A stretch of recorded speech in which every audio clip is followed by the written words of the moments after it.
Hey everybody. I had a few questions about how I have my kayak set up, so I figured I'd do a quick little walk around. The particular one that I have is a feel-free. The model number is a lure, and I bought the 10-foot version because I wanted to be able to stick it in the back of my truck without it hanging out too far. Plus the small creeks and small ponds that I'll be using this thing in, I didn't really need the extra 2 feet for the extra speed that I would get with that. But the kayak itself is really great. And it's got this big standing platform in the middle of it, and this neat little strap that you can hold to stand yourself up, though I've never really had to use that standing strap to be able to stand up. It's really remarkably stable whenever you're in it.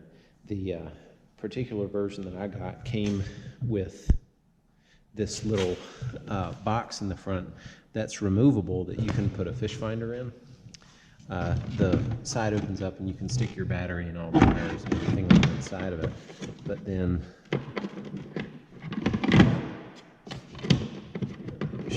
fasten this thing on there. But then if you undo it, you can lift it up and see that the transducer is down there on the bottom. You can actually see that that's just looking down at the floor. And then you just kind of slide this thing back in. So that if you needed to leave your boat out in your truck and didn't want somebody to nab your fish finder, you could just pull the whole thing out and be done with it. But the front of the kayak has this locking hatch there that's got, not a whole lot of room, but it's enough for a backpack and lunch and a water bottle if you needed to. The back of it has nice storage area here with bungees that go across.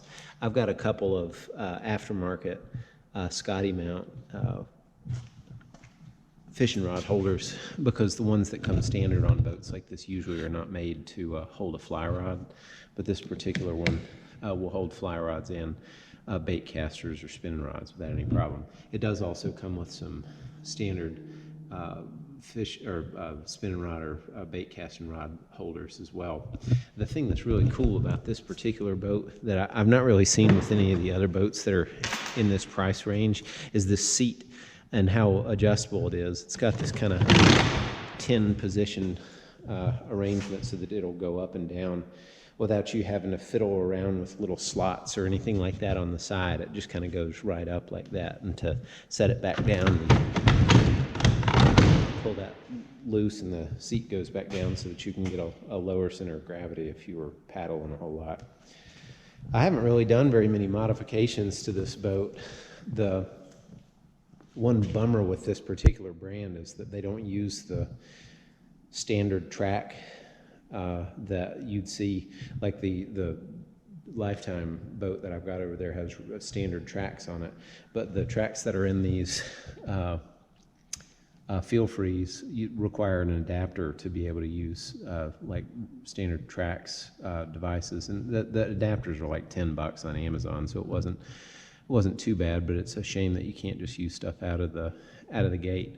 I've added these aftermarket Scotty mount rod holders, and then the only other thing that I added was an anchor wizard.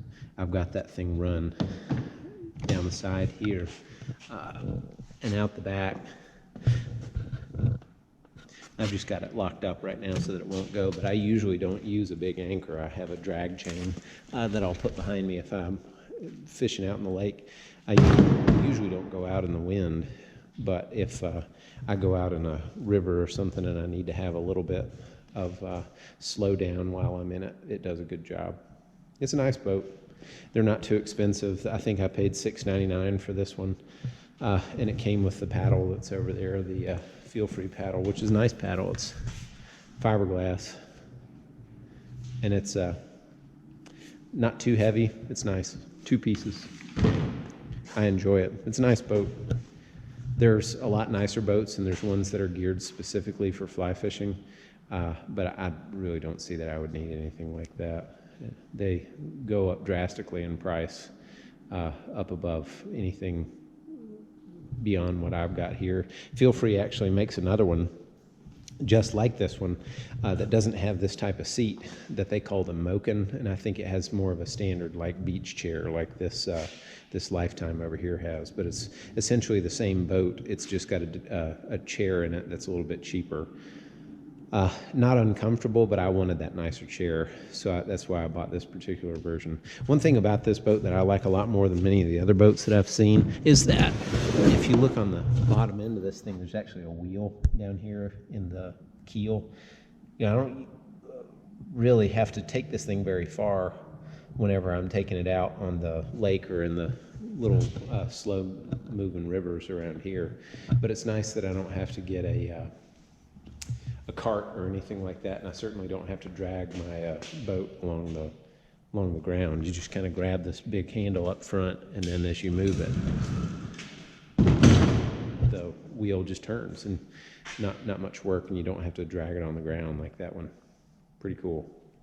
That's my boat setup. That's for small water ponds, for really slow moving but shallow rivers. If I'm going to do anything bigger, I'm going to get in the boat. I'm not going to take that thing out in a big lake. I'll get the boat out and do that instead. But it's a lot of fun. I enjoy it. I think this is a good brand, and the people are out of Swannanoa in North Carolina, and that means a lot to me that we're doing something local. So check Feel Free out. The Lure is a solid boat.